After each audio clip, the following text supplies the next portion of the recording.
parent atas minggu lalu kita sudah bahas yang plan aset.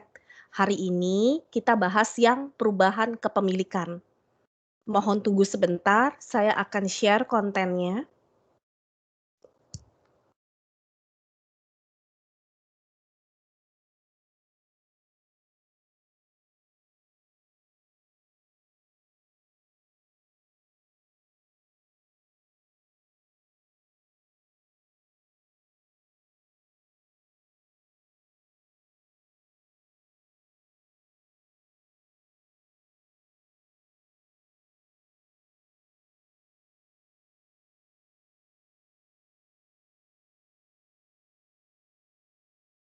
Mohon maaf, untuk PPT apakah sudah tampil di layar kalian? Chapter 8, Changes in Ownership Interest.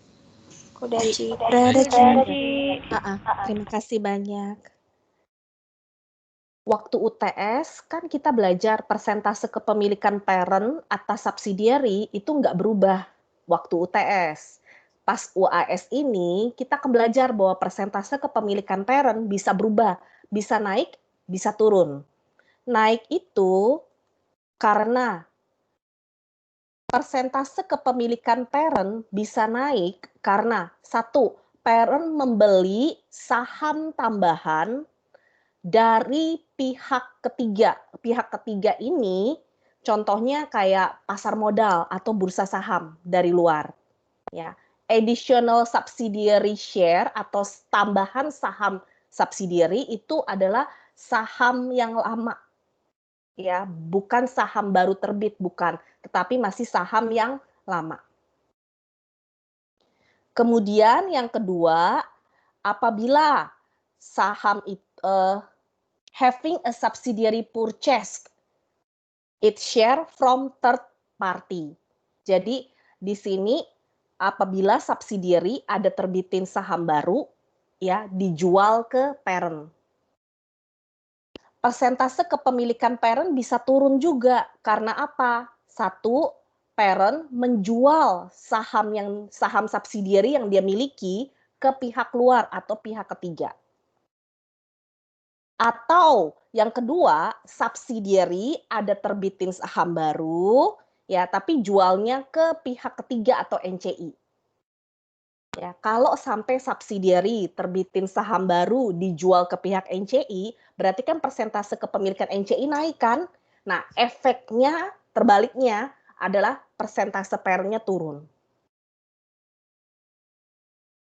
Yang akan kita bahas di sini, di ilustrasi soal ini, adalah gabungan antara perubahan kepemilikan yang pertama dengan perubahan kepemilikan yang penurunan ini, selling some subsidiary share directly to third party. Jadi gabungan antara buying additional subsidiary share directly from third party sama selling some subsidiary share directly to third party. Jadi tahun pertama ada kenaikan pada persentase kepemilikan parent atas subsidiary. Tapi tahun berikutnya parent jual saham subsidiary yang dia miliki ke orang lain. Berarti persentase turun. Jadi dua jenis digabung jadi satu. Pelajari itu baik-baik karena itu yang selalu keluar di ujian, baik teori maupun lab. Ini ada contoh soalnya. Ya, several open market purchases, artinya pembelian saham milik subsidiary dari open market atau dari bursa saham atau dari pasar terbuka. Ya. S Company memiliki 10.000 lembar saham biasa dengan par value $10 beredar sejak dari tahun 2010 sampai 2013. Dari sini kita bisa simpulkan bahwa capital stock milik subsidiary totalnya adalah 10.000 lembar kalikan parnya $10 dapat $100.000. Kalau kita baca lagi, dikasih tahu data berikutnya adalah return earning. Tidak ada kata-kata harga pasar saham S Company itu berapa. Karena tidak ada pemberitahuan untuk harga pasar, maka di sini tidak ada other contributed capital atau share premium ordinary. Ya, kalian bisa baca datanya di soal dikasih tahu cuman capital stock atau common stock-nya saja, tidak ada harga pasar, cuma dikasih tahu harga parnya doang. Kemudian data return earning milik S company. Kecuali kalau nanti saat ujian dikasih tahu nih, cuma contoh, kalau di soal dikasih tahu harga pasar saat saham biasa terbit pertama kali di bursa saham, contohnya $14 per lembar. Aku tambahkan lagi di sini $14 per lembar. Maka akan muncul yang namanya share premium ordinary atau other contributed capital. Cara hitungnya adalah harga pasar $14 dikurangi par $10, selisih $4. Kalikan total lembar yang beredar di bursa saham. Total lembar yang beredar 10.000 lembar. Jadi OCC-nya $40.000. Ya, ini cuma contoh, di soal ilustrasi kita kagak ada. Ya, tapi kalau nanti di ujian sampai ada, berarti muncul informasi tentang OCC. Jadi common stock 100.000, OCC 40.000, contoh. Ya. Nah, kita lihat lagi, return earning terdiri dari return earning 1 Januari 2010, milik S Company itu 40.000. Kemudian dikasih tahu lagi data return earning S Company 1 Januari 2012 120.000. Kemudian dikasih tahu lagi return earning S Company tanggal 1 Januari 2013 185.000. Terakhir dikasih tahu lagi return earning S Company Desember 31 tahun 2013 sebesar 265.000. Tujuannya apa dikasih tahu data return earning dari tahun ke tahun? Tujuannya adalah kita bisa menghitung berapa net income yang didapatkan oleh S Company dan berapa dividen yang dibagikan oleh S Company. Kan selisih RE dari RE awal ke RE akhir itu selisihnya pasti karena net income berkurang karena dividen yang dibagikan. Kita hitung selisihnya. Dari RS 1 Januari 2010, 40.000 ke RS 1 Januari 2012, 120.000. Dari 40.000 ke 120.000 naik 80.000. Kenaikan 80.000 pasti karena net income dan dividen. Net income tahun berapa? Kita lihat aja. Di sini dari 2010 ke 2012. Berarti net income 2010 dan net income 2011. Mohon maaf. Ke scroll tadi. Dan dividen tahun 2010 dan dividen tahun 2011. 2012-nya nggak kehitung. Kenapa? Karena di sini 2012-nya itu masih 1 Januari 2012. Dari 1 Januari 2010 ke 1 Januari 2012 itu 2 tahun berturut-turut. Ya. Nah, untuk mengetahui dari kenaikan 80.000 itu net income-nya berapa, dividennya berapa, kita balik lagi ke PPT. Di PPT pasti dikasih tahu di informasi tambahan, S Company membagikan dividen berapa. Kalau kita baca di asumsinya di slide berikutnya, ternyata dari asumsi kedua dikatakan S Company tidak membagikan dividen, no dividen dari periode yang ada di soal. Karena tidak ada pembagian dividen, maka kenaikan 80.000 tadi murni adalah net income. Net income 2010 dan net income 2011. Tetapi kalau nanti di ujian misalnya dikasih tahu bahwa S Company membagikan dividen 15.000. Ya. Berarti net income-nya cara ngitungnya seperti ini. Kan cara ngitungnya kan RE awal 40.000 ditambah net income dikurangi dividen 15.000, RE akhirnya 120.000. Kalau kita hitung mundur, hitung balik, berarti kan cara ngitung mundur kan 120.000 ditambah 15.000 dikurangin 40.000 kalau hitung mundur. ya, didapatkan net income-nya 95.000. Jadi kalau di soal dikasih tahu ada pembagian dividen, maka cara ngitung net income-nya seperti ini. Ya, kalau di soal ujiannya dikasih tahu ada dividen. Kalau tidak ada, berarti kenaikan 80.000 murni karena net income yang didapatkan oleh S company. Kita kembali lagi ke soal ilustrasinya. Dari tanggal 1 Januari 2012, 120.000 ke 1 Januari 2013, 185.000. Naik sebanyak 65.000. Kenaikan 65.000 itu karena net income 2012 dan dividen 2012. Karena tadi di asumsi yang kedua dikasih tahu S company tidak bagi dividen, maka kenaikan 65.000 tadi murni karena net income saja, yaitu net income S company tahun 2012. Kan dari 1 Januari 2012 ke 1 Januari 2013 kan cuma setahun jedahnya. Itu berarti net income untuk 1 tahun. Dari RE 1 Januari 2013 185.000 ke RE 31 Desember 2013 265.000. Ada kenaikan 80.000. Karena di asumsi kedua dikasih tahu lagi tadi bahwa S company tidak bagi dividen, maka kenaikan 80.000 yang tadi, yang ini di tahun 2013 itu murni karena net income saja, yaitu net income tahun 2013 milik S company. Nanti net income ini datanya kepake untuk perhitungan dan jurnal. Jadi di sini S company punya struktur modal terdiri dari capital stock $100.000, OCC tidak ada, dan RE. Aku baca lagi, P company membeli saham biasa milik S company dari bursa saham terbuka secara tunai.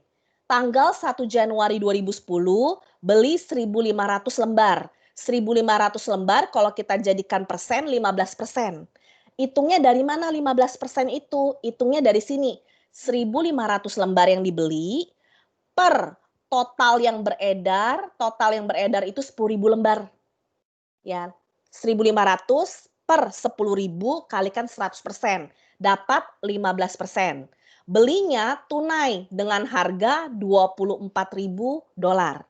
Tugas kita yang pertama adalah buat jurnal pembelian saham dulu. Nah, untuk yang sisi sebelah kanan ini, saya akan bahas dengan metode complete equity.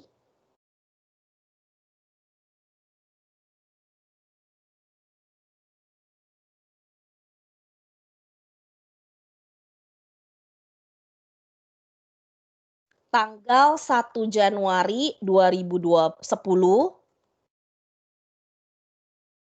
jurnal yang bisa dibuat adalah jurnal pembelian saham S company oleh P company.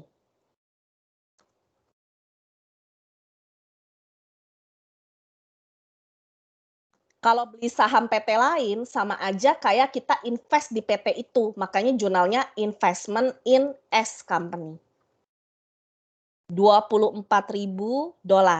Karena di sini beli tunai, kreditnya cash.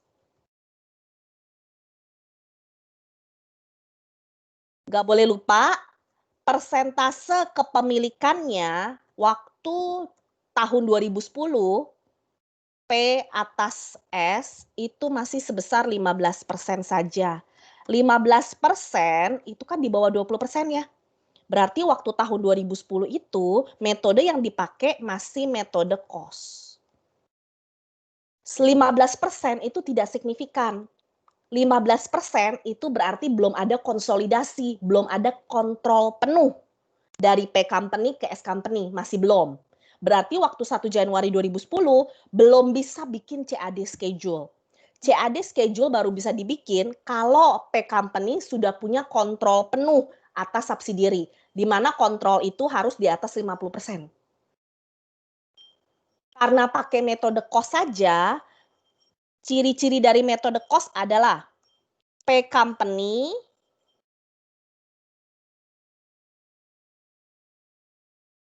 hanya mencatat penerimaan dividen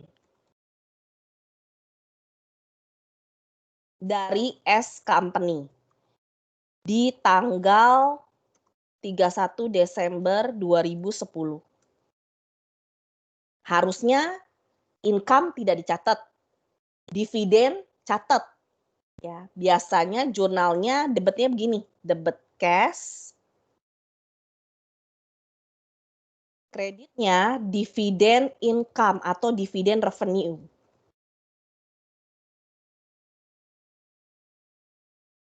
Permasalahannya adalah dari soal ilustrasi kita tadi diberitahu bahwa S company nggak bagi dividen. Kalau nggak bagi dividen, berarti P company tidak ada jurnal untuk mencatat penerimaan dividen. Habis S company kan nggak bagi dividen. Berarti kalau S company nggak bagi dividen, P nggak terima apapun. Tetapi kalau andai kata nih di ujian ada pembagian dividen, maka P company akan membuat jurnal seperti ini. Ini saya kotakin. Ya, itu cuman contoh saja kalau ada. Kalau nggak ada jangan dipaksain. Ya, ini ciri khas dari metode cost. 2011 juga masih sama. 2011 kan belum ada perubahan pada persentase, masih tetap 15%. Berarti 2011, 31 Desember 2011, P Company ada bikin jurnal penerimaan dividen seperti ini. Kalau ada. Ya, kalau nggak ada jangan dipaksain.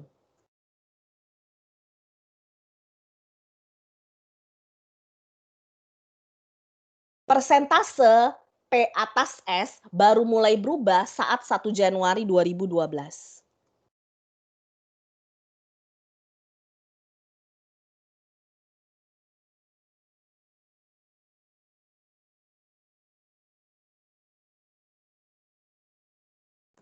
Kalau kita baca tanggal 1 Januari 2012, P membeli lagi saham S yang sama ya, sebesar 7.500 lembar. Hati-hati, 7.500 lembar itu bukan saham baru. 7.500 lembar itu masih saham yang lama. Masih berasal dari total 10.000 lembar tadi. Ya, jadi dari soal ilustrasi ini, S Company tidak terbit saham baru sama sekali. Jadi ini masih saham lama yang beredar. Jadi P Company beli sahamnya S dari pihak luar. Dengan harga 187.500. Jurnalnya sama kayak tadi, investment in S 187.500. Kreditnya cash 187.500. Di sini 187.500 itu persen kepemilikannya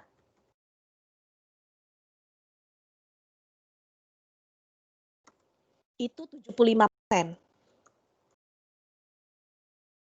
Kalau kita totalin, beli pertama kali tahap pertama 15%, beli lagi tahap kedua saham yang sama 75%. Kalau kita totalin 90%.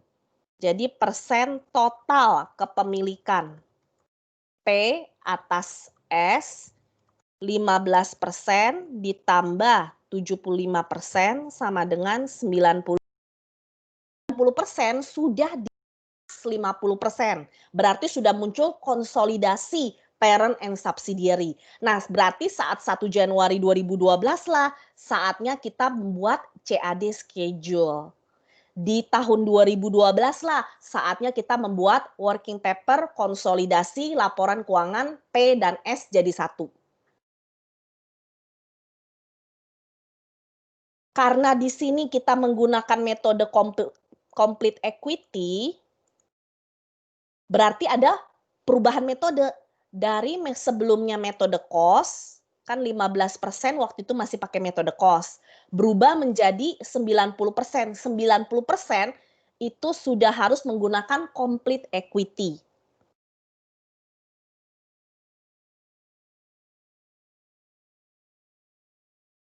Karena ada perubahan metode,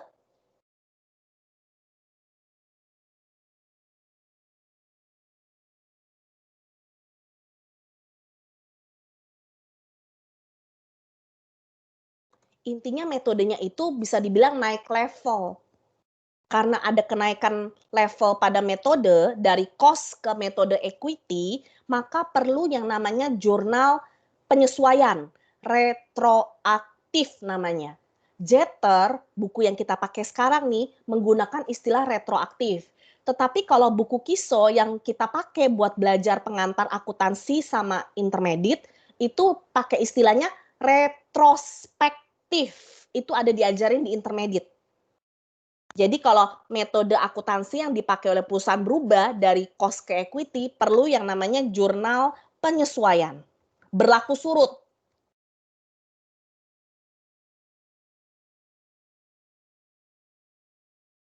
Berarti berlaku surut maksudnya berlaku ke belakang. Retroaktif. Atau kalau istilah yang dipakai oleh buku KISO, retrospektif. Pernah kalian belajar ini di intermediate? Ada.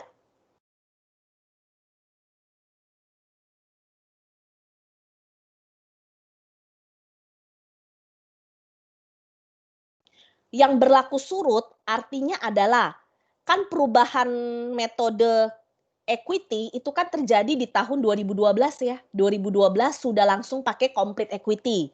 Berarti karena berlaku surut, berlaku ke belakang, di belakang tahun 2012 ada tahun berapa aja? 2010 dan 2011 kan? Nah, waktu 2010 dan 2011 kan masih pakai metode cost. Kita ubah pencatatannya. Yang tahun 2010 dan 2011 yang sebelumnya kita ubah menjadi complete equity. Yang diubah metode pencatatannya saja, ya. Bukan persentasenya diubah. Tahun 2010 dan 2011 persentasenya masih tetap 15%, tetapi metode pencatatannya saja sudah kita ubah ke complete equity. Ya, intinya kan harus konsisten. Makanya perlu jurnal penyesuaian berlaku surut, berlaku ke belakang. Ya, retro artinya ke belakang. Jadi tahun 2010 dan tahun 2011 kita ubah metode pencatatannya saja.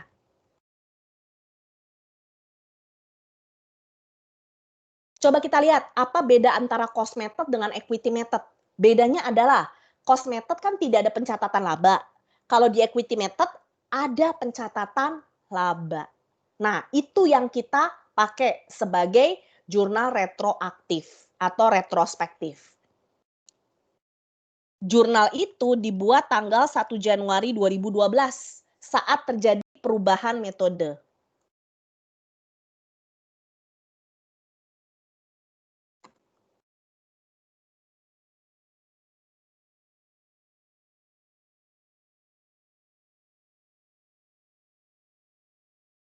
Saya buat dulu jurnalnya. Debit, kredit, 2010 dan 2011. Kita lihat deh, waktu tahun 2010 dan 2011, net income-nya berapa? Kan dari 1 Januari 2010 ke 1 Januari 2012. Kan ada perubahan RE tuh. Dari perubahan RE bisa diketahui net income-nya milik S.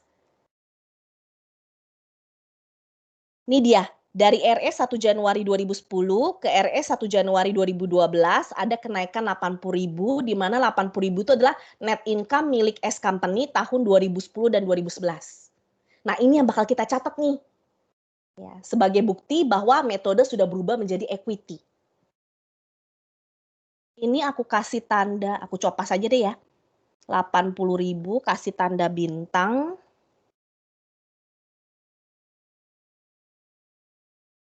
Dikali dengan, nggak boleh lupa, waktu tahun 2010 dan 2011, kepemilikan P Company masih 15%. Persennya nggak berubah, metode pencatatannya yang berubah.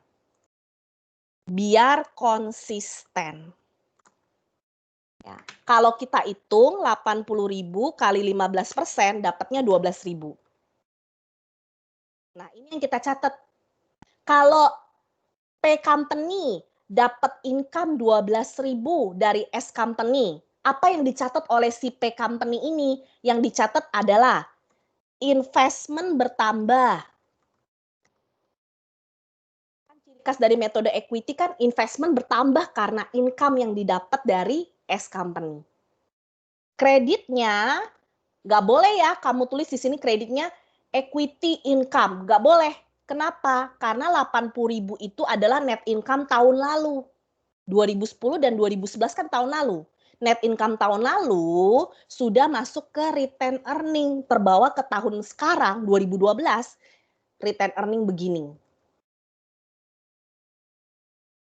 Tambahin, return earning beginning milik P company. Karena yang bikin jurnal ini adalah si P. 12.000.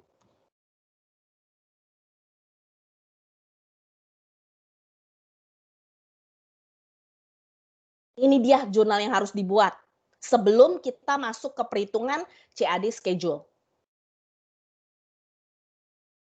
Aku hitung lagi, kalau kita lihat nih dari pembukuannya parent, yang bikin ini kan parent nih, dibuat oleh P company. Dari pembukuannya P company,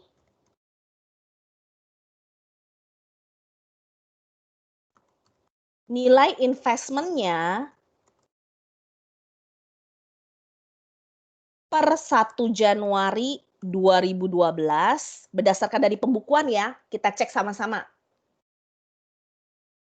Dari tanggal 1 Januari 2010, pertama kali P invest di S. Ada muncul investment, ini aku kasih warna hijau, 24.000. Kemudian tanggal 1 Januari 2012 muncul lagi investasi baru karena P beli lagi saham yang sama. 187.500. Investmentnya sama-sama di debit berarti nambah. Kemudian dari jurnal tanggal 1 Januari 2012 ada jurnal retroaktif di mana investmentnya di debit lagi 12.000, berarti tambah lagi 12.000. Ini berdasarkan pembukuan. Nanti kita akan bandingkan nih menurut pembukuan kita sama menurut perhitungan working paper, investmentnya udah sama apa belum? Karena yang dipakai angka investment itu adalah angka yang ada di WP konsolidasi. WP konsolidasi itu make angka investment itu dari CAD schedule. Ya kan CAD schedule selalu dipakai di WP. Nah, berarti kita nanti bandingin nih pembukuannya parent investmentnya udah sama belum dengan investment yang di CAD schedule. Kalau beda harus kita betulin. 24.000 tambah 187.500 tambah 12.000 dapatnya 223.500.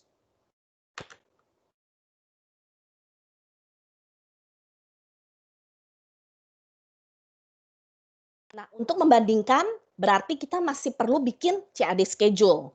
CAD schedule dibuat pada saat P company punya kendali penuh atas S company. Mohon tunggu sebentar, aku bikin tabelnya dulu. 1, 2, 3, 4, 4. Number row-nya 5. Auto fit to content.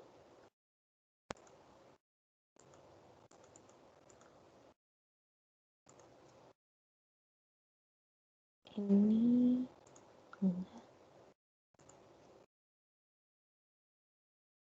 F4. Kolom pertama kan kolom description. Kolom kedua adalah kolomnya parent. P company jadi parent sekarang. Kepemilikan totalnya 90%. NCI sisanya 10%. Kolom ketiga harus kolom total 100%. Biasanya kan kalau kita bikin CAD schedule kan dimulai dari purchase price dan implied value. Masalahnya adalah purchase price per 90% punya untuk proporsi 90% belum ada dari pembukuan kita, belum ada. Ya, makanya kita pakai purchase price dari data yang ada dulu. Kan kita bikin CAD schedule kan 1 Januari 2012. Cek waktu 1 Januari 2012, purchase price-nya berapa? Nih, kan tanggal CAD schedule kan tanggal 1 Januari 2012.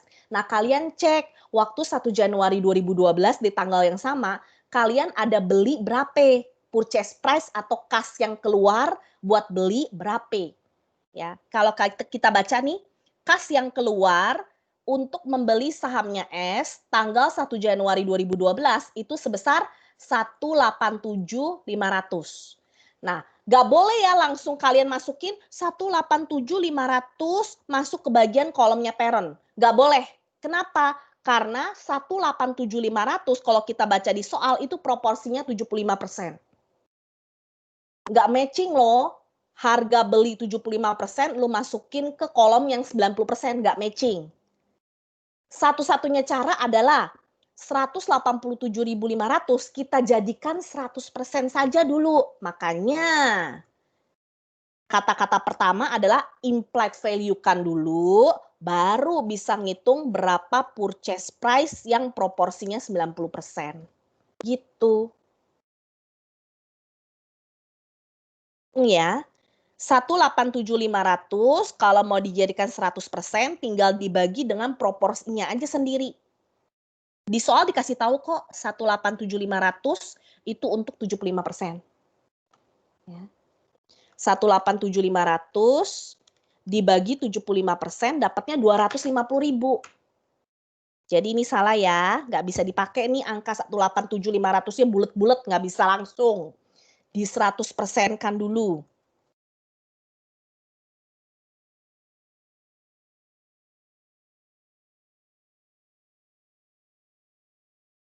Jadi yang pertama kali diisi adalah kolom totalnya dulu.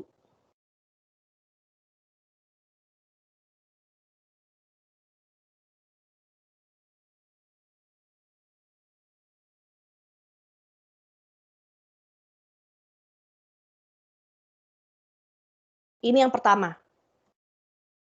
Kemudian yang kedua, baru deh 250.000 kalau mau dijadikan 90% tinggal dikali 90% saja. 250.000 dikali 90%. Ya, 250.000 kali 90% dapatnya 225.000. Ini yang dihitung kedua.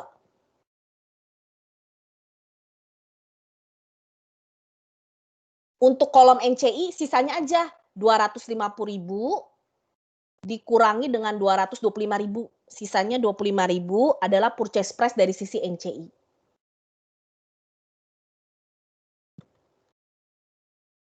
Setelah implied value sama purchase price-nya udah dapet, saatnya kita ke book value equity-nya.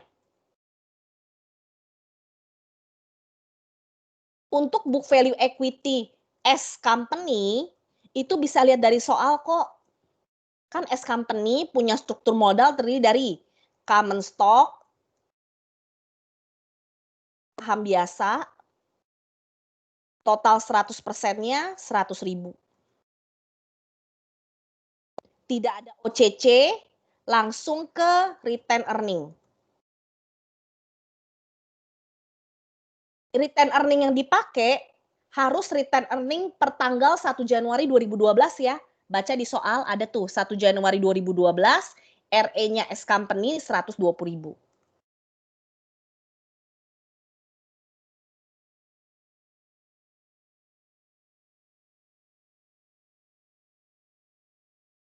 Di total, dapat total book value of equity. 100.000 tambah 120.000, 220.000. Selisih implied value dikurangi book value namanya adalah difference. IV dikurangi BV. 250.000 kurangi 220.000 dapatnya 30.000. Baca lagi di PPT kita. Kalau kita lihat nih, dari asumsi pertama, setiap selisih yang muncul antara implied dengan book value langsung dialokasikan ke goodwill. Ya, di mana goodwill itu tidak diamortisasi, tetapi akan direview atau diuji setiap tahun untuk penurunan nilainya. Impairment, goodwill nggak diamort, tapi diimpair. Kalau turun, kalau nggak turun nggak usah diimpair.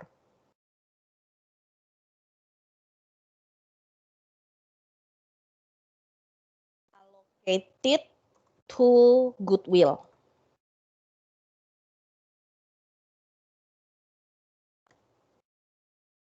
Setelah difference dialokasikan ke goodwill, habis deh difference-nya.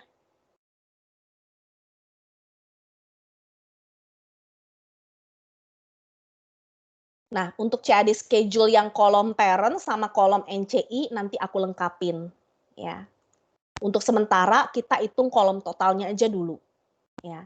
Nah, dari sini kelihatan nih, dari parent 90% kelihatan tuh investment yang dibuat oleh parent menurut perhitungan CAD schedule yang akan dipakai untuk working paper seterusnya itu harus 225.000. Harus. Mari kita cek pembukuan kita. Pembukuan kita angkanya udah sama belum dengan 225.000? Belum sama. Di pembukuan kita, investment yang dicatat oleh parent masih 223.500. Padahal menurut perhitungan konsolidasi working paper di CAD schedule harus 225. Dari 223.500 harus diubah menjadi 225. Harus ditambah berarti investmentnya. Dari 223.500 kurangi 225 tambah 1.500. Kenaikan investment namanya adalah jurnal revaluasi. Dibuat di tanggal yang sama, 1 Januari 2012, kita buat jurnal revaluasi investment.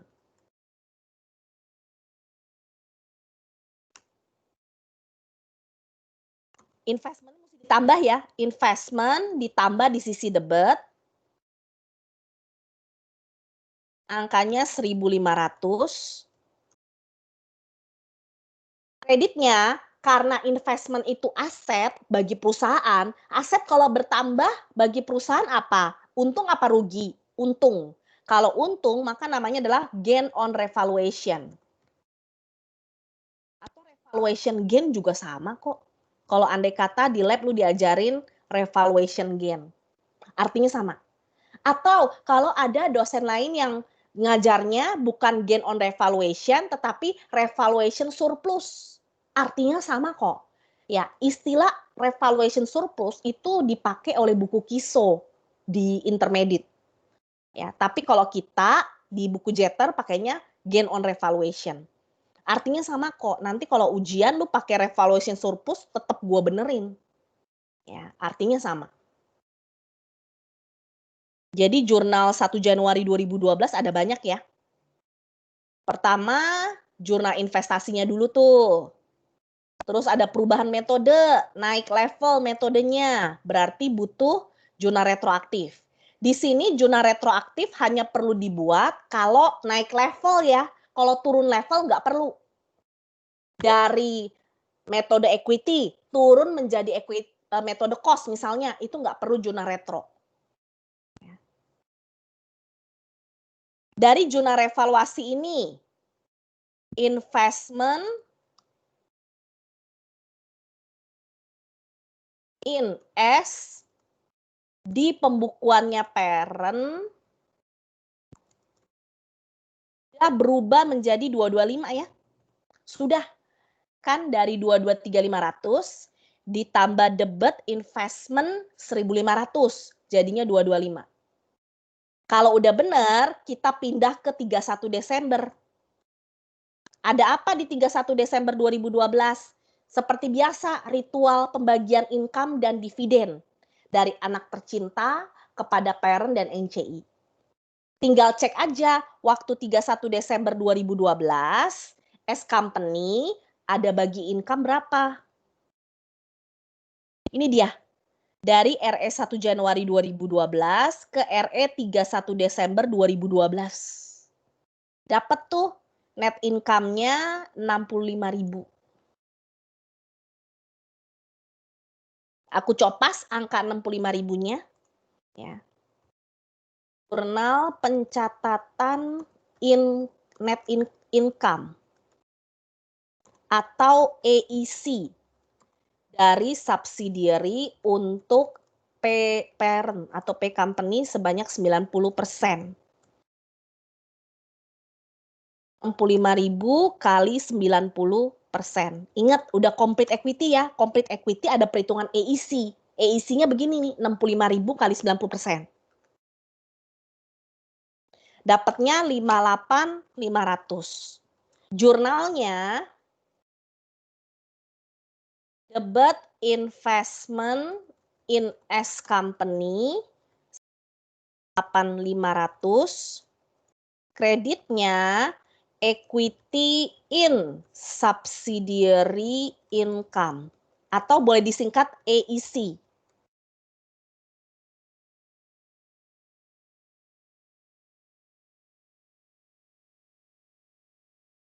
Selain ada income, harusnya nih P company ada terima dividen dari S company, dari anak tercinta. Biasanya jurnal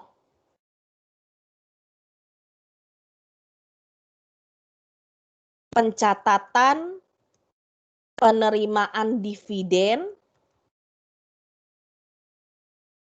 dari subsidiary untuk parent, di mana jatahnya parent 90%, harusnya jurnalnya gini, debit cash, kreditnya bukan dividen income ya, enggak, ini the complete equity method ke investment, cashback, tingkat pengembalian atas investasi. Jadi dapat income, investment bertambah, dapat dividen, investment berkurang. Ya, karena dividen lu terima dalam bentuk duit, sama aja kayak investment lu keluar duit. Tapi waktu terima dividen, lu terima duit lu balik. Makanya investment berkurang. Permasalahannya adalah dari soal kita ini, S company tidak membagikan dividen. Karena tidak ada, makanya tidak ada jurnal penerimaan dividen sama sekali. Ya, ini cuma contoh jurnalnya aku kotakin. Ya, kalau ada dibuat seperti ini. Ya, dividen yang dibagikan oleh S company kali 90%. Kalau ada, kalau nggak ada, nggak usah dibuat. Ini 31 Desember. Pembukuannya itu dari sisi P company. Ya. Setelah selesai kita catat income, saatnya bikin WP, gabungan laporan keuangan P dan S. Untuk WP, kita perlu jurnal eliminasi. Elimination entries atau work paper entries.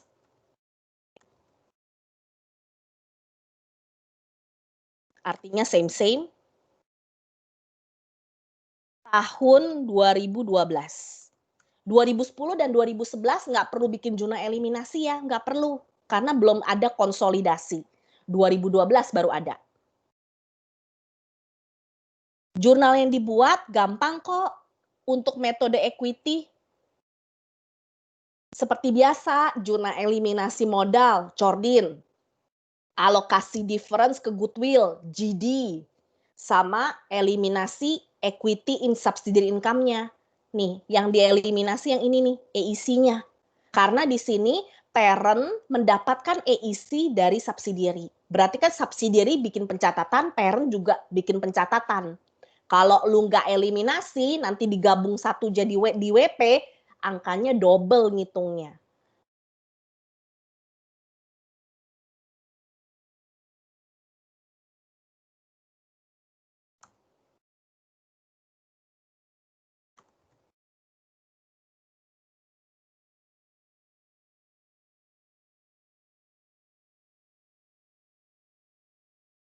Jadi ada 3 ya yang perlu kita buat. Pertama, eliminasi modalnya dulu, modal subsidiary. Karena secara konsolidasi, subsidiary udah nggak punya modal, modalnya kan udah diambil Oleh parent 90%, oleh NCI 10%. Makanya khusus WP, modal dieliminasi khusus untuk subsidiary. Modalnya subsidiary bisa lihat dari soal kok. Nih, 10.000 lembar kali $10, 100.000. Cordin. Ya, O-nya nggak ada ya, OCC nggak ada, langsung ke return earning. RE yang dieliminasi selalu RE awal, selalu. RE awal 1 Januari 2012, RE subsidiary 1 Januari 2012, 120.000. Nggak boleh lupa, kan CAD schedule kan dipakai ke WP. Di CAD schedule kan muncul difference kan, difference itu harus kita catat. Karena angka difference-nya positif, kita catat di debit 30.000. Catat full 100%. Lalu setelah debitnya udah ada, ya kita totalin nih debitnya 100.000 di debit tambah 120.000 di debit tambah 30.000 di debit, dapatnya 250.000 kan? Dari 250.000 untuk parent 90%. 250.000 kali 90%. 250.000 kali 90% dapatnya 225. Nah, itu alasannya kenapa kita perlu bikin yang namanya jurnal revaluasi investment. Coba kalau andai kata lu nggak bikin jurnal revaluasi investment ini, nggak bikin. Berarti kan investment lu tetap 223.500 kan? 223.500 dieliminasi di kredit 225. Minus dong. Padahal nggak boleh minus. Investment kalau dieliminasi harus 0. Itu alasannya. Sisanya 10% itu jatahnya NCI. Masuk ke NCI in equity. Begini.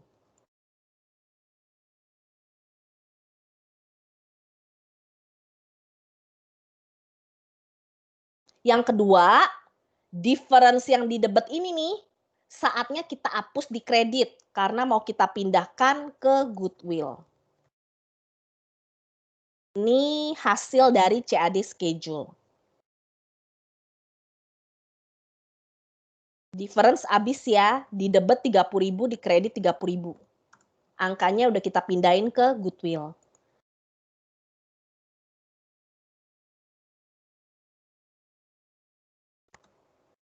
Eliminasi EIC, gampang kok. Tadi kan kita catat EIC gimana nih?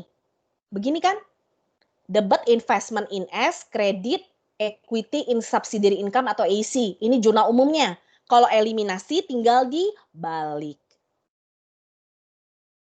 Dibaliknya atau dihapusnya cuma sementara aja kok. Nanti WP 2012 kelar, EIC muncul lagi. Investment muncul lagi. Dan terbawa ke tahun berikutnya.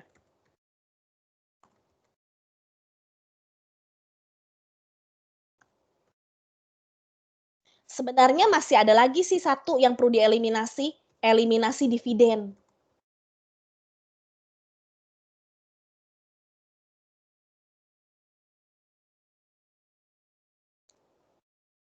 Dividen kan saldo normal di debit kan? Dieliminasi di kredit.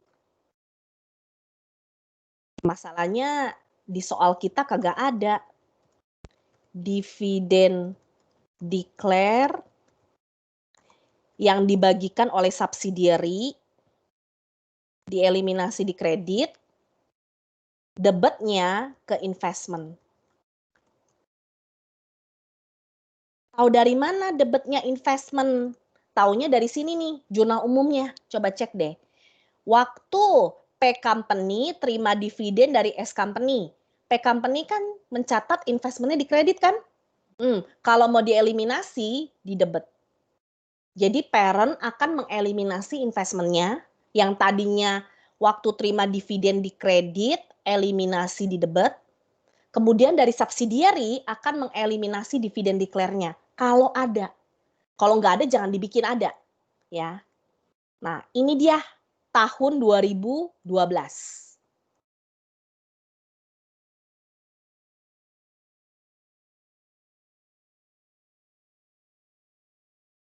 tahun 2012 sudah selesai.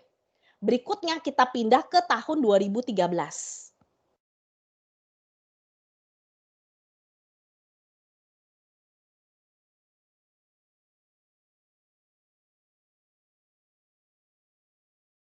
Ada apa di tahun 2013? Kita baca soalnya.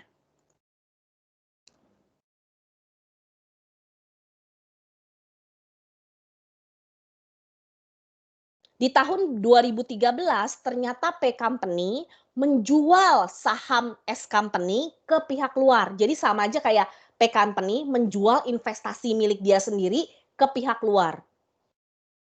Kalau parent jual investasi punya dia ke orang lain, berarti persentase pasti turun. Ya, masalahnya adalah dijualnya banyak apa dikit.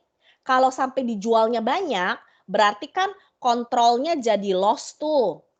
Intinya P Company nggak jadi parent lagi. Contoh nih, dari 90% dijual 60% ke pihak luar. Berarti kan sisa tinggal 30%. 30% punya kontrol nggak? Nggak. Berarti kontrolnya hilang. Kalau kontrolnya hilang, selisih yang muncul itu dicatat sebagai gain atau loss. Ya, kalau sampai kontrolnya hilang, berarti nggak perlu tuh bikin WP, bikin jurnal eliminasi, udah nggak perlu. Masalahnya adalah gimana kalau andai kata kontrolnya masih maintain. Jadi dari 90% nih contohnya nih ya, dijual 10% aja. Dari 90 dijual 10 masih ada 80% kan sisanya.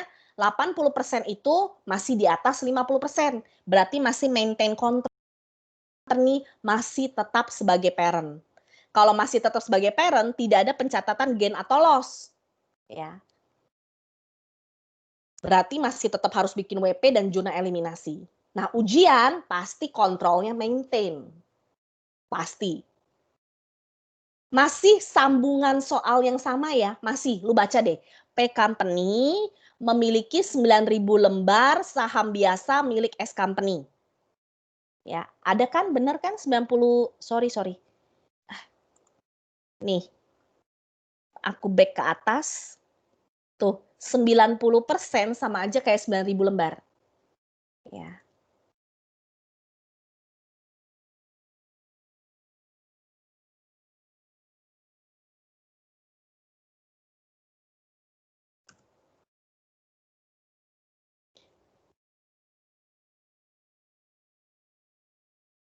Asumsikan bahwa P Company menjual 1.800 lembar saham milik S Company, kan dari 9.000 lembar yang dia miliki, dijual 1.800. 9.000 lembar kurangi 1.800, tinggal berapa? 7.200. Jadi P masih memiliki saham biasanya S, itu masih sisa 7.200.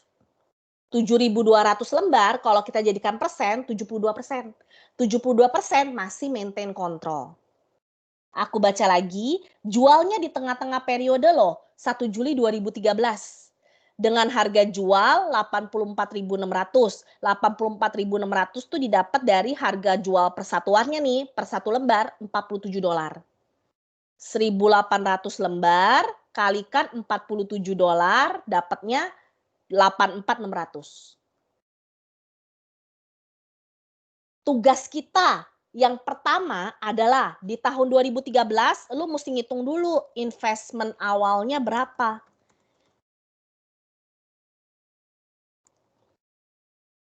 Gampang kok, kan investasi awal suatu tahun asalnya dari akhir tahun lalu. Kita lihat untuk menghitung investment awal tahun 2013, jurnal eliminasi udah nggak dipakai lagi ya. Jurnal eliminasi itu cuma masuk ke WP saja. Tolong tunggu sebentar. Kayaknya baterai mouse aku. Bentar ya. Oke. Kita lihat dari sini nih. Investment in S Company di pembukuannya P 225.000. Ya, ini dari hasil setelah jurnal revaluasi nih. Aku hitung ya. 24.000 ditambah 187.500 ditambah 12.000 ditambah jurnal revaluasi 1.500. Jangan lupa ditambah dengan nih investment bertambah karena income. Tuh, ditambah 1.500 ditambah investment di debit 58.500. Nggak ada dividen. Jadi ditambah 58.500 AJ. Dividennya kagak ada. 24.000 tambah 187.500 tambah 12.000 tambah 1.500 tambah 58.500 283.500. Kalau lu pakai metode complete equity ya, investment lu pasti lengkap, komplit. Ya. Catatnya bener. Cost method tuh yang salah tuh. Makanya cost method ada jurnal reciprocity.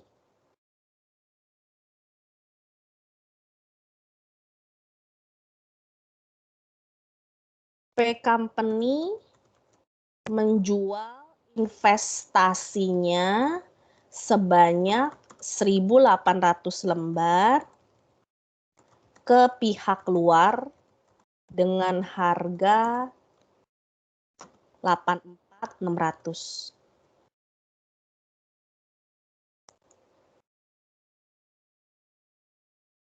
Sebelum bikin perhitungannya dan jurnal penjualan investasinya, lo mesti ngitung dulu. Bandingin antara harga jual investasi, ini namanya sell price, bahasa Inggrisnya, di mana harga jual investasinya 84.600 dibandingkan dengan cost of investment-nya, harga perolehan investasi dulu. Hati-hati, cost of investment yang kita hitung harus posisi tanggal 1 Juli 2013, harus. Sedangkan investment yang kita ketahui tadi 283.500 itu adalah saat 1 Januari 2013. Tugas lu adalah tarik dari 1 Januari 2013 ke 1 Juli 2013. Investasi selama 6 bulan, apa aja yang berubah? Cara ngitungnya begini. Investment in S tanggal 1 Januari 2013 kan angkanya sebesar 283.500. Apa yang menyebabkan perubahan investasi? Yang menyebabkan perubahan investasi adalah investment bertambah karena EIC, berkurang karena dividen.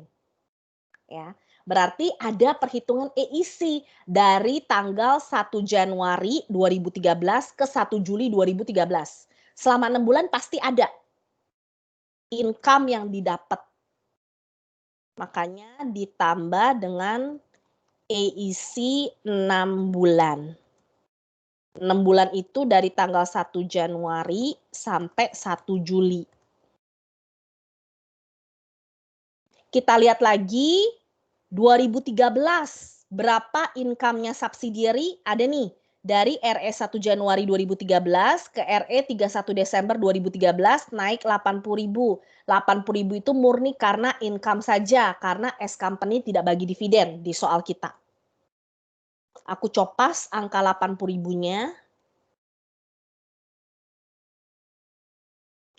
Dikalikan dengan 90%, ingat dari Januari sampai Juli kan persentase parent masih 90%. Dikalikan dengan 6/12, 6 bulan per 12 bulan. Kenapa? Ingat 80.000 itu adalah income untuk 1 tahun. 1 tahun itu kan 12 bulan. Yang kita butuhkan hanya 6 bulan. 80.000 kali 90% kali 6/12. Dapatnya 36.000. Dikurangi dengan dividen.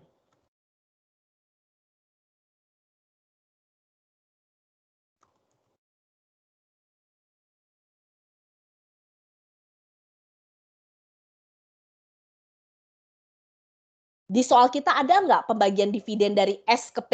Nggak ada. Ya, ini soal masih nyambung dari yang pertama. Dari yang pertama, nih, S company tidak membagikan dividen. Makanya tidak ada dividen declare dari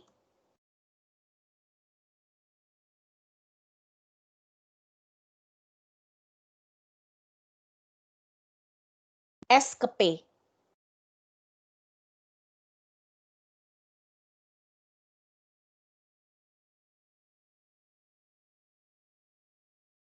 Kalau udah kita totalin nih. Ya, dapat income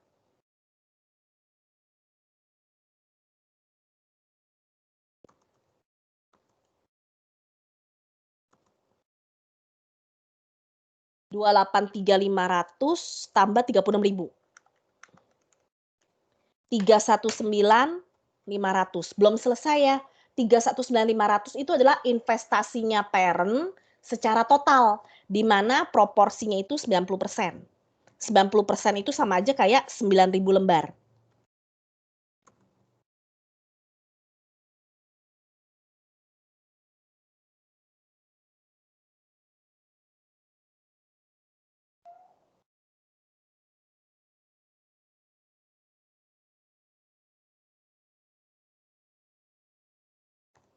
Untuk 9.000 lembar. Ingat, dari 9.000 lembar, baca lagi di soal, dijual berapa lembar? 1.800 lembar. Nih, dijual 1.800 lembar. Bisa nggak lu ngitung berapa investasi proporsi 1.800 lembar dengan bermodalkan investasi 9.000 lembar? Bisa. Cara ngitungnya adalah jual 1.800 lembar. 1.800 lembar itu 1.800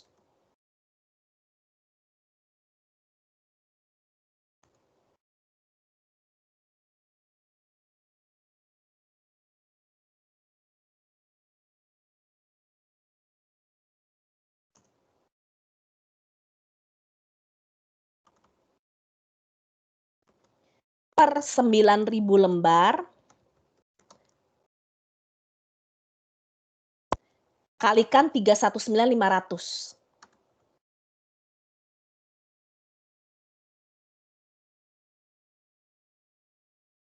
Kalau pakai lembar, cara ngitungnya gini, 1.800 lembar per 9.000 lembar kalikan 319.500. Karena 319.500 itu proporsinya untuk 9.000 lembar. Kalau ngitung pakai persen, ya berarti cara ngitungnya gini, 18% per 90% kalikan 319.500. Kalau lo hitung nih, 18% per 90% dapatnya 0,2. Ya, proporsinya 0,2 kali 319.500. Dapatnya 63.900.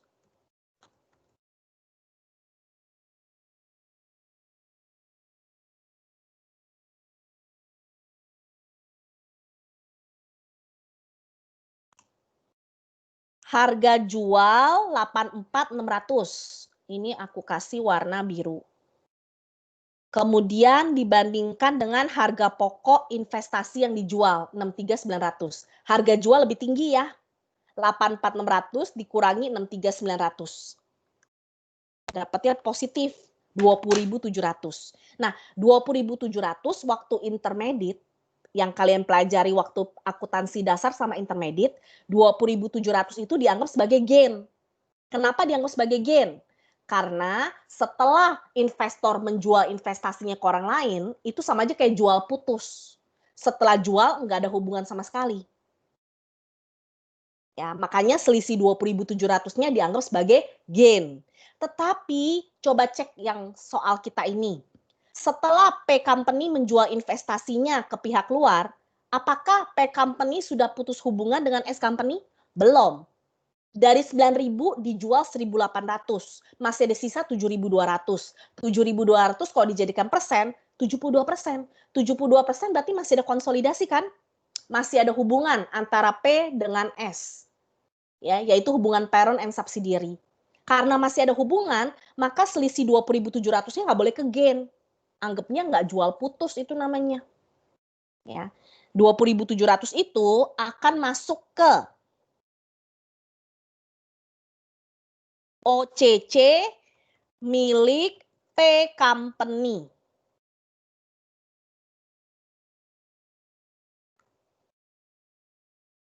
Ini aku bold.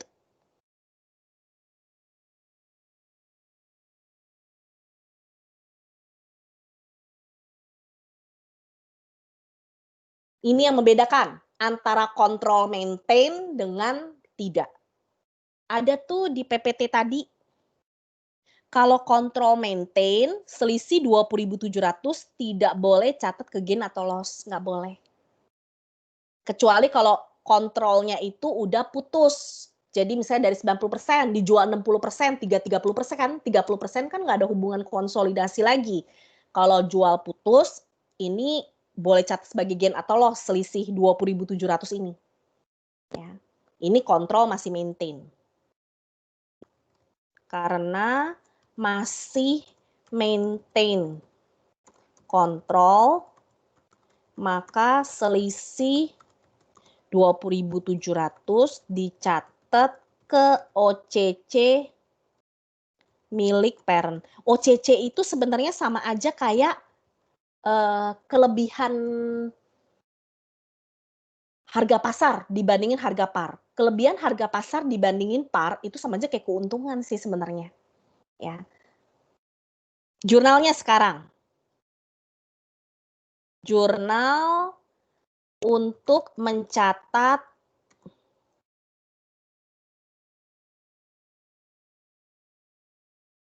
penjualan investasi tanggal 1 Juli 2013. Debit cash, jual pasti terima cash. Harga jualnya 84.600. Kreditnya investment berkurang sebesar harga pokoknya 63.900. Itu adalah harga pokok yang benar dengan memasukkan income dan dividen, ya. Selisih 20.700 masuk ke OCC milik P company. Bukan OCC-nya S ya, bukan OCC-nya P. Karena yang bikin hajatan jual ini adalah P company.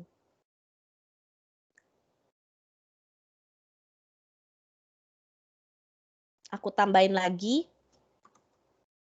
Dicatat oleh P company.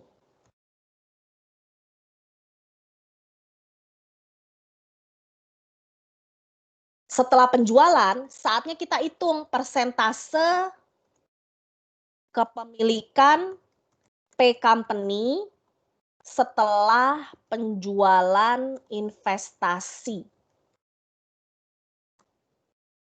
9.000 lembar dikurangi 1.800 lembar. Nanti di ujian ini nggak dihitung juga nggak apa-apa sih. Ya ini tetap aku catat karena supaya kelihatan masih ada maintain kontrol. Ya, kalau dijadikan persen, 7.200 lembar per 10.000 lembar. Ingat ya, lembarnya masih sama dari total 10.000 lembar yang beredar di bursa saham milik S Company punya dari soal pertama tadi. Kali 100%. Dapat 72%.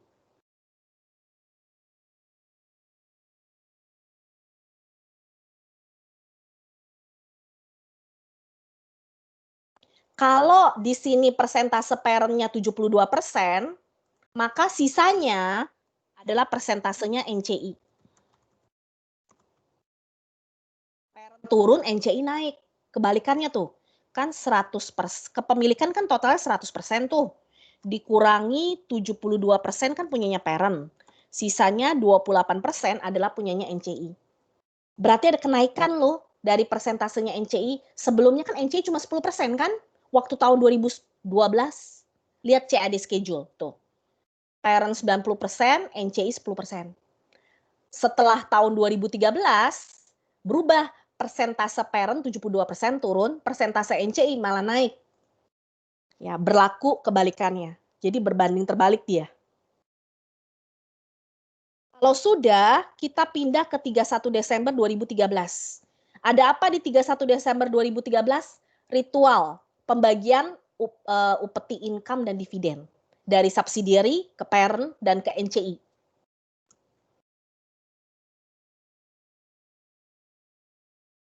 Jurnal untuk mencatat EIC dari subsidiary untuk parent.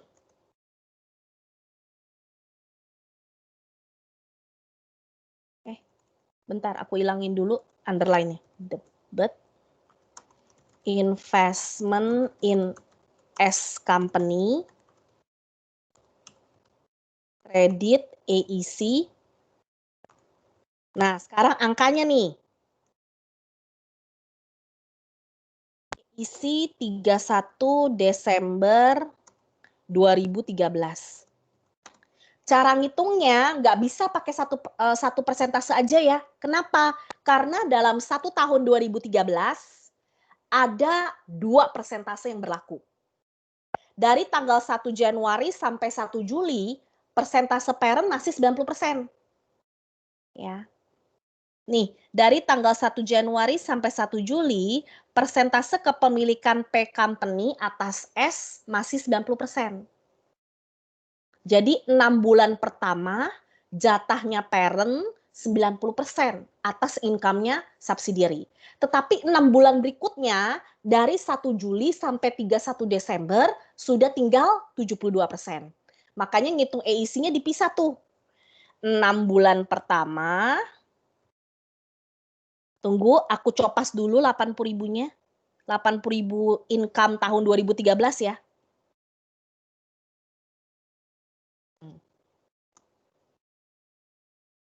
Kali 90%, itu udah kita hitung kok tadi.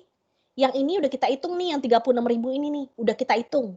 Ada kok, nih hitungannya nih. 36.000. Hitungannya udah, tapi jurnalnya belum kan? Nah, jurnalnya kita buat di sini. Ditambah 6 bulan kedua, dari Juli sampai Desember, persentase kepemilikan P atas S sudah jadi 72%.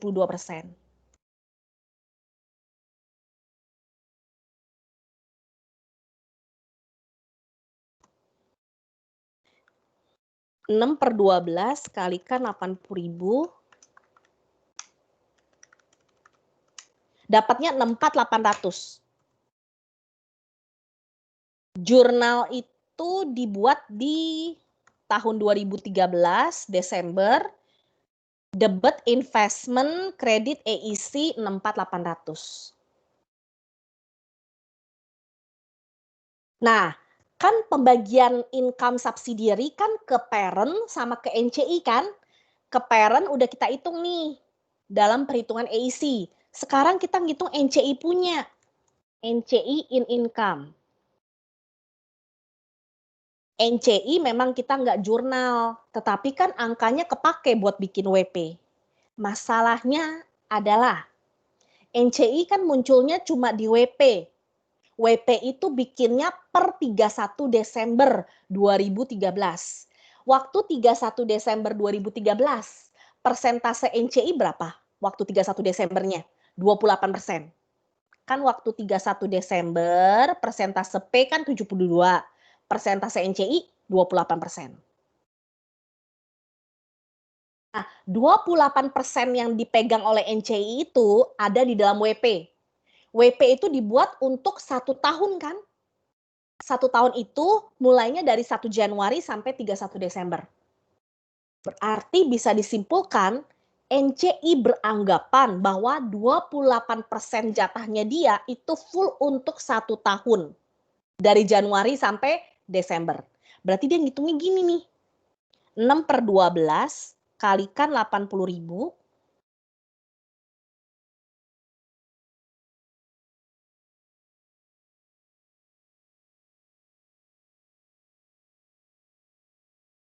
kalikan 28%,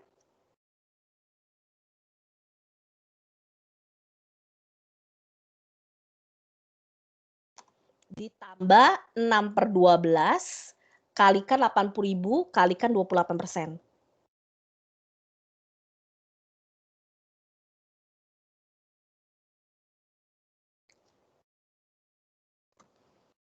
NCI beranggapan begitu. NCI muncul 31 Desember di WP. WP dibuat untuk 1 tahun. Per 31 Desember, persentase NCI 28%. 28% menurut NCI adalah untuk 1 tahun. 1 tahun itu income yang didapat oleh subsidiary itu 80.000. Berarti kan subsidiary bagi income 80.000 dikasih ke NCI 28%. Ini sengaja aku pisah. Tapi sebenarnya langsung digabung aja jadi satu boleh kok. Kalau digabung jadi satu, 80.000 kali 28% langsung. Sama aja. Ya. Dapatnya 22.400. Coba lu totalin deh. Kan subsidiary bagi income kan cuma kedua pihak aja. Nih, pihak pertama ke parent dalam perhitungan AEC, pihak kedua NCI dalam perhitungan NCI in income. Coba lu hitung. Harusnya kalau cuma kebagi dua pihak kalau kita totalin jadi satu, harusnya angkanya 80.000 dong. Harusnya. Ya, 80.000 dibagi kedua pihak, P dan NCI. Berarti total P dan NCI digabungin di satu, harusnya 80.000. Tapi lu coba cek deh.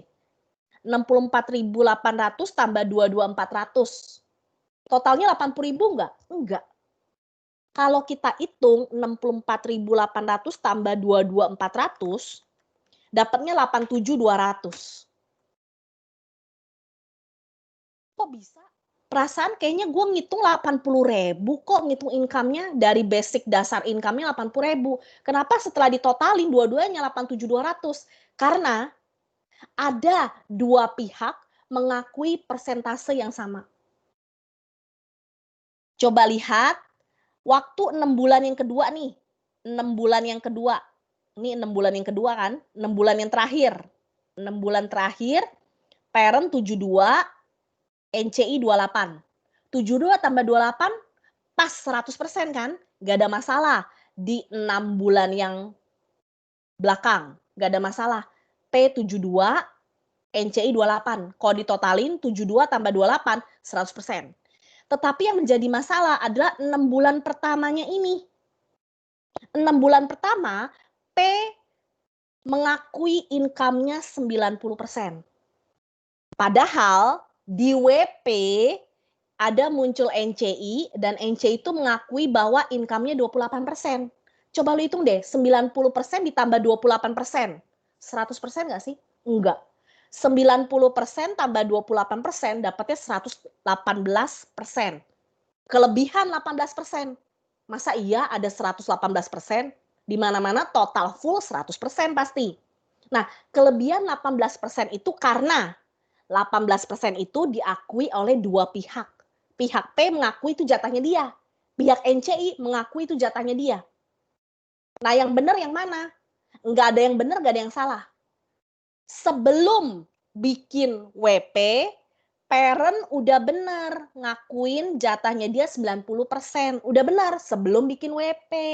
Tapi setelah bikin WP, muncul NCI 28%, apakah 90%-nya masih benar? Udah nggak benar. Sebelum bikin WP, benar 90% jatahnya. Tapi setelah masuk ke WP, parent harus merelakan 18%-nya diberikan ke NCI. Kenapa harus relain?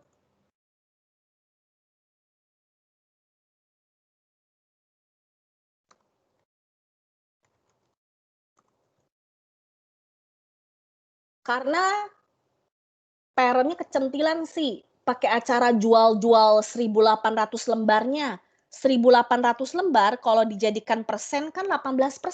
Nih, gara-gara P Company menjual investasi miliknya 1.800, alhasil bukan cuma investasinya yang terjual, bahkan fasilitas yang dulu didapat oleh parent itu juga ikutan kejual.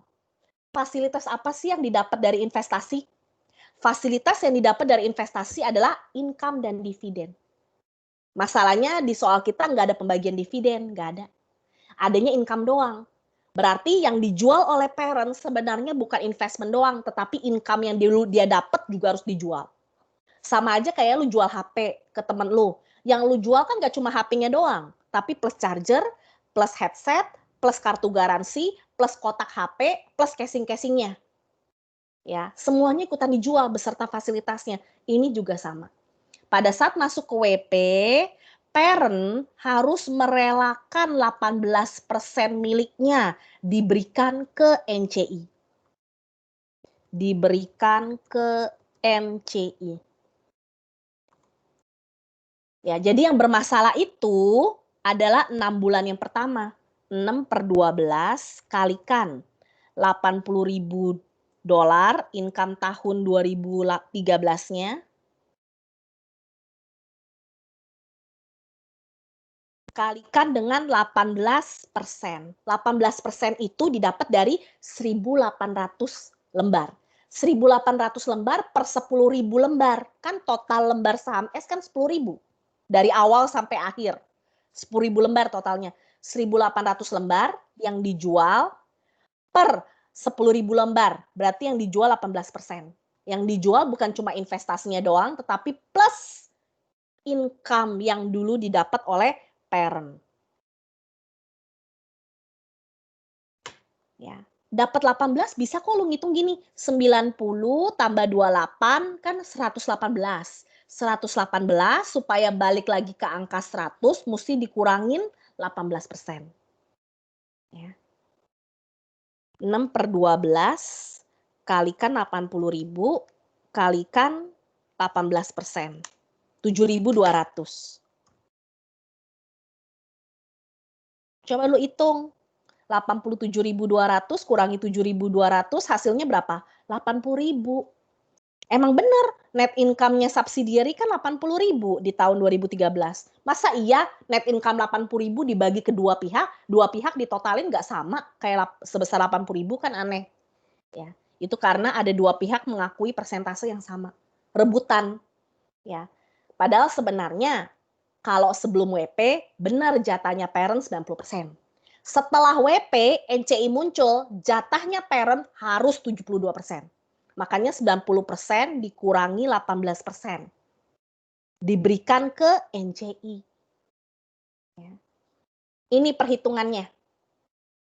Berikutnya, nggak ada jurnal dividen ya, nggak ada. Karena di tahun 2013, S Company tidak membagikan dividen. Tapi kalau andai kata ada nih, jurnalnya begini.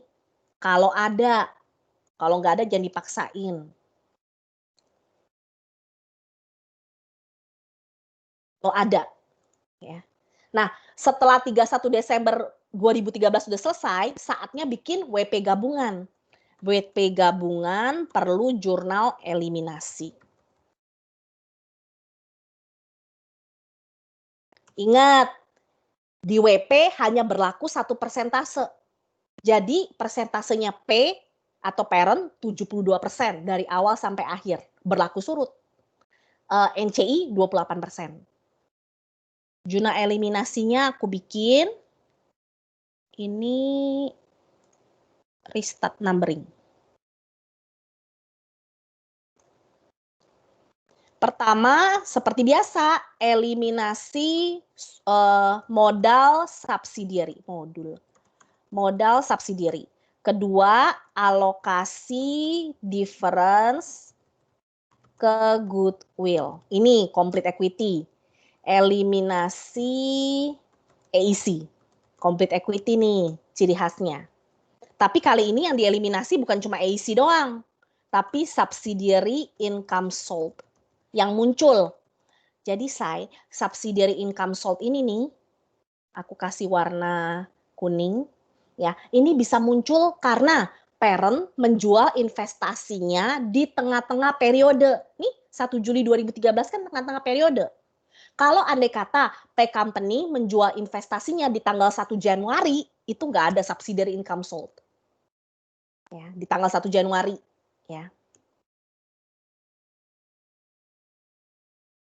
Kalau andai kata parent juga menjual investasinya di akhir tahun 31 Desember 2013, itu juga nggak ada subsidiary income sold, nggak ada.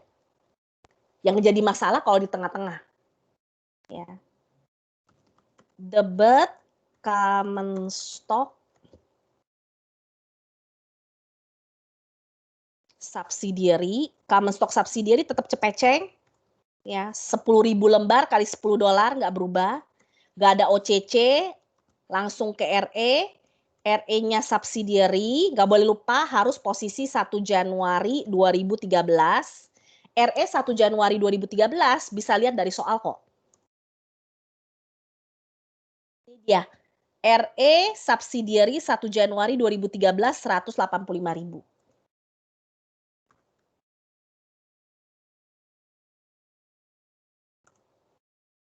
Ingat CAD schedule dipakai terus di WP sampai kapanpun juga. Di CAD schedule muncul difference 30.000. Oh ya, yang namanya persentase antara parent dengan NCI bisa naik bisa turun ya. Tetapi total keseluruhan mereka berdua tetap 100%. Kalau parent turun jadi 72%, NCI naik jadi 28%. 72 tambah 28 tetap 100. Nah, difference 100%, 30.000. 30.000 nggak berubah. 100% nggak berubah. Ya, yang berubah hanya jatah masing-masing aja. Nih, Say, nggak boleh lupa nih. Di tahun 2013, persentase yang dipakai di WP adalah persentase per 31 Desembernya yang dipakai di WP. Di WP per 31 Desember itu 72%. Punyanya si parent. Aku hitung total debitnya 100.000 tambah 185.000 tambah 30.000 dapat 315. 315 kali 72%.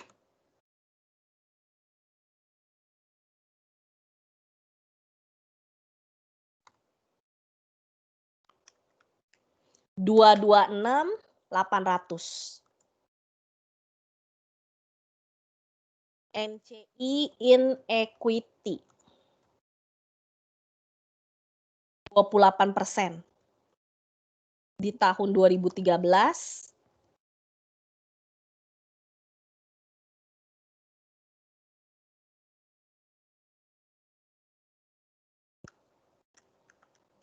$88.200.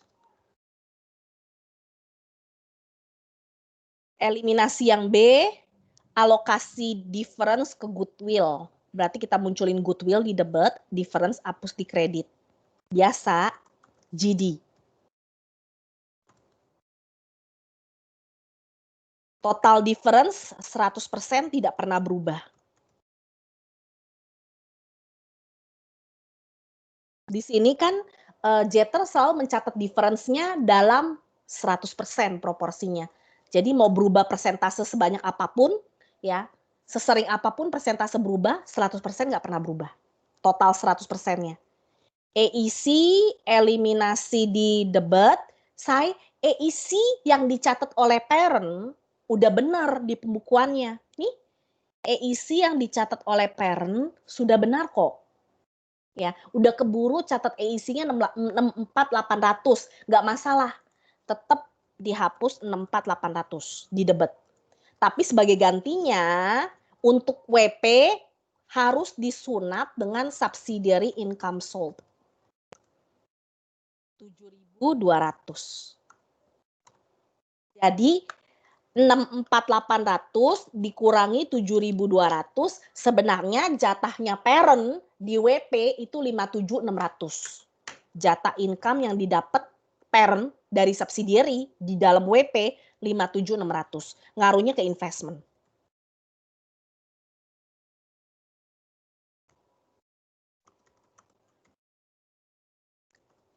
Selisihin aja ya. 64.800 kurangi 7.200, 57.600. Lalu kalau andai kata nih ada eliminasi lagi, misalnya ada dividen, berarti lo eliminasinya seperti ini nih. Tuh, eliminasi dividen. Kalau ada, maka jurnal eliminasinya begini. Kalau nggak ada, nggak usah dibuat.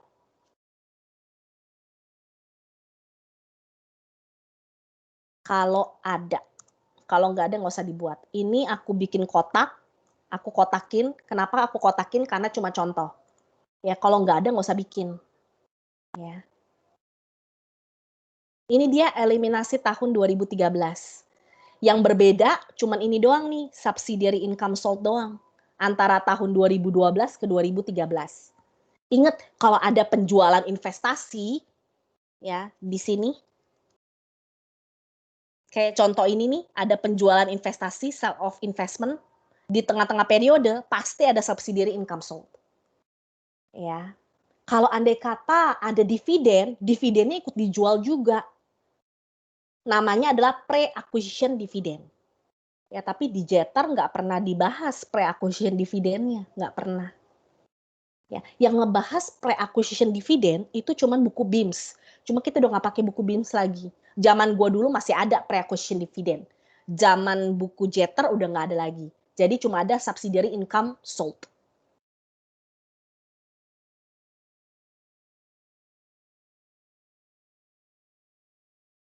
Sampai sini ada yang mau ditanyakan nggak untuk complete equity?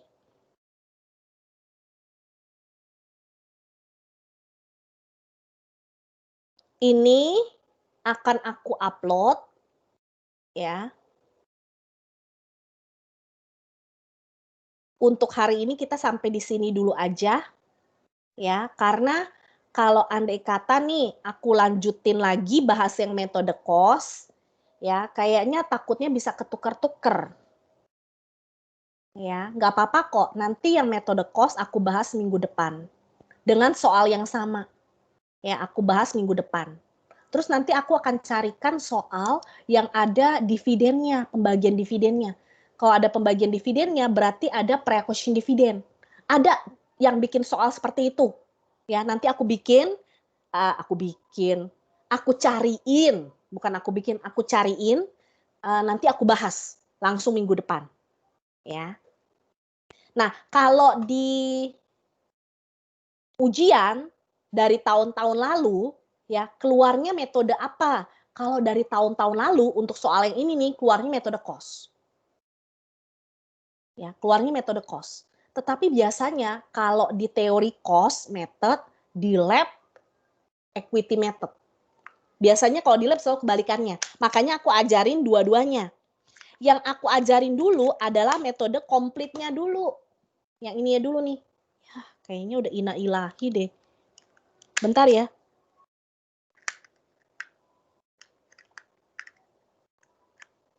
Mesti beli lagi.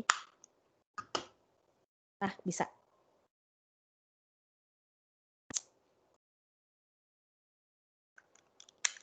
Maaf ya. Apa sih? Oke. Nah, yang metode cost ini nih akan aku bahas minggu depan. Ya, akan aku bahas minggu depan untuk yang metode cost ini.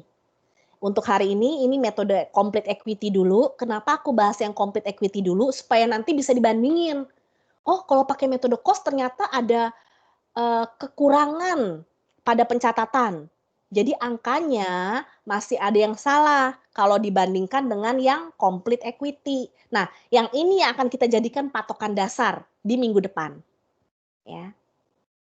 Ini aku save dulu. Oke. Kemudian ini aku close. Nanti akan aku upload. Ya, pasti aku upload. Nggak mungkin enggak. Beserta dengan PPT ini nih.